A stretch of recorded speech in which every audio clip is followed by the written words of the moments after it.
Terima kasih Anda masih bersama kami. Bagi Anda yang baru saja bergabung, kami hadirkan kembali 3 berita utama hari ini.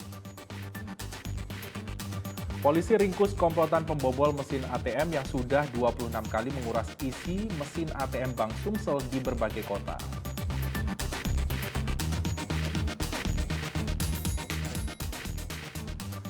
Seorang ibu rumah tangga warga Lubuk Linggau menjadi anggota sindikat peredaran narkoba. Ia menyimpan sabu-sabu dalam kemasan teh.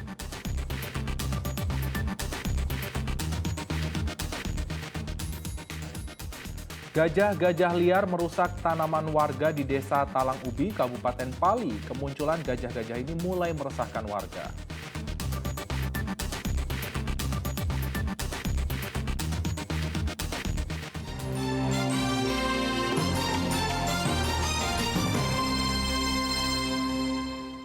Petugas Propam Polresta Palembang menggelar razia kendaraan milik anggota Polri yang bertugas di Polrestabes Palembang. Razia bertujuan untuk menegakkan disiplin terhadap anggota Polri. Satu persatu anggota polisi yang melintas diperiksa dan diminta menunjukkan surat kendaraan oleh personil Propam Polrestabes Palembang. Kendaraan yang diperiksa mulai dari sepeda motor hingga mobil anggota Polri. Pada razia kali ini, petugas mengamankan 4 unit sepeda motor dan 1 unit mobil milik anggota Polri. Kelima kendaraan tersebut diamankan petugas karena sang pemilik tidak memiliki surat izin mengemudi dan nomor kendaraan yang dipakai tidak sesuai dengan surat tanda nomor kendaraan atau STNK yang dikeluarkan Samsat setempat.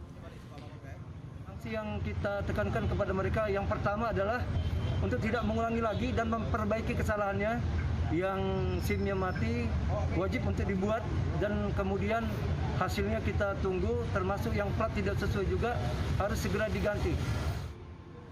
Razia bertujuan untuk menegakkan disiplin terhadap anggota Polri yang bertugas di Polrestabes Palembang.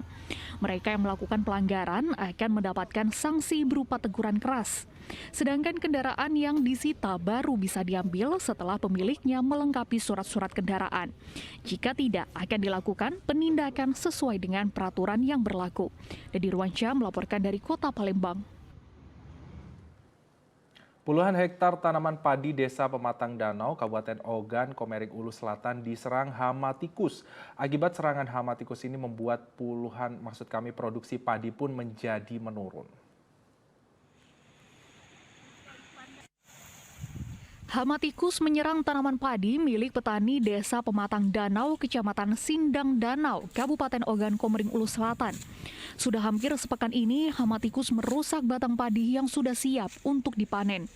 Meski berbagai cara telah dilakukan, namun usaha petani hingga kini belum membuahkan hasil. Jumlahnya yang cukup banyak membuat petani kewalahan dengan keberadaan hama tikus ini. Pasalnya, kondisi ini berdampak langsung terhadap produksi padi yang jauh menurun dari sebelumnya. Menurut petani, panen kali ini menghasilkan 1,5 ton per hektar. Padahal sebelum diserang hama, padi yang dihasilkan dapat mencapai 4 ton padi per hektarnya. Gimana buah padinya itu? Atau banyak yang nggak berisi atau gimana itu? Ya banyak yang kosong. Banyak yang kosong ya? Rusak, nggak ada isi. Nggak ada isi. Itu banyak itu sawah-sawah warga sini yang kena hama ini? Para umumnya itu kena ini. Kena hama itu kan? Ya kena hama tikus ini sama. Kalau masyarakat sini ulat sama hama tikus itu yang nyerang? Ya. Warga berharap kondisi ini tidak berlangsung lama karena hampir sebagian dari penduduk Desa Pematang Danau menggantungkan hidupnya dengan cara bertani.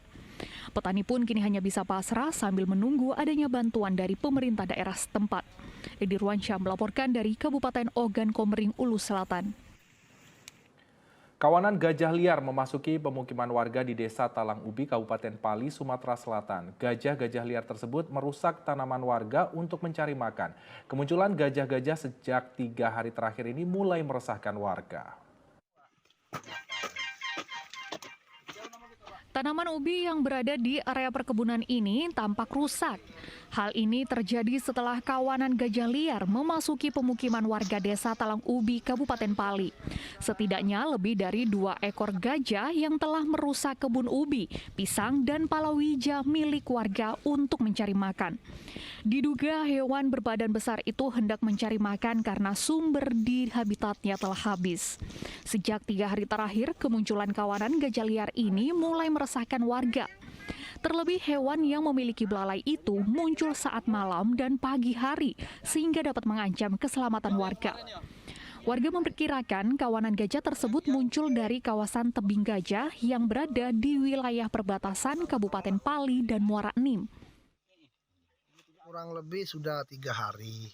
Malam jam 11 malam nih, datangnya mendadak. Nah, ini gajah ini datangnya dari arah tebing gajah. Dari wilayah tebing gajah itu yang tempat bukaan ada apa? Tempat garapan-garapan lah itu, entah apa PT apa nggak tahu juga kita kan. Ya. Jadi yang rusak apa, Pak? yang kami alami kerusakan ini tanaman kami ya ubi, ya yang lain-lain lah, semua tanaman palawija kami. Tidak semua, tapi ya sudah ada rusak di ubi, pisang, semuanya sudah.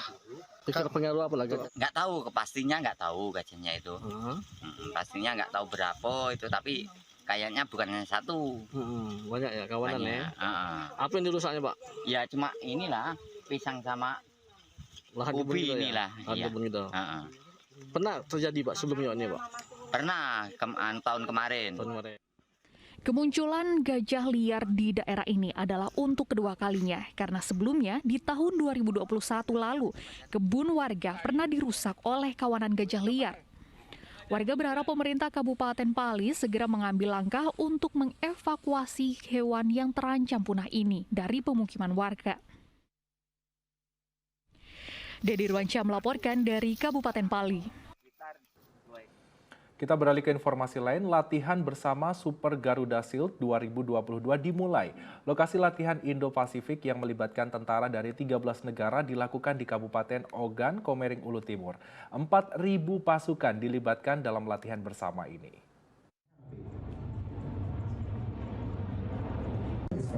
The reserve parachute must be activated immediately for the fourth point of performance. Aksi terjun payung ini menjadi rangkaian awal dari latihan bersama Super Garuda Shield 2022.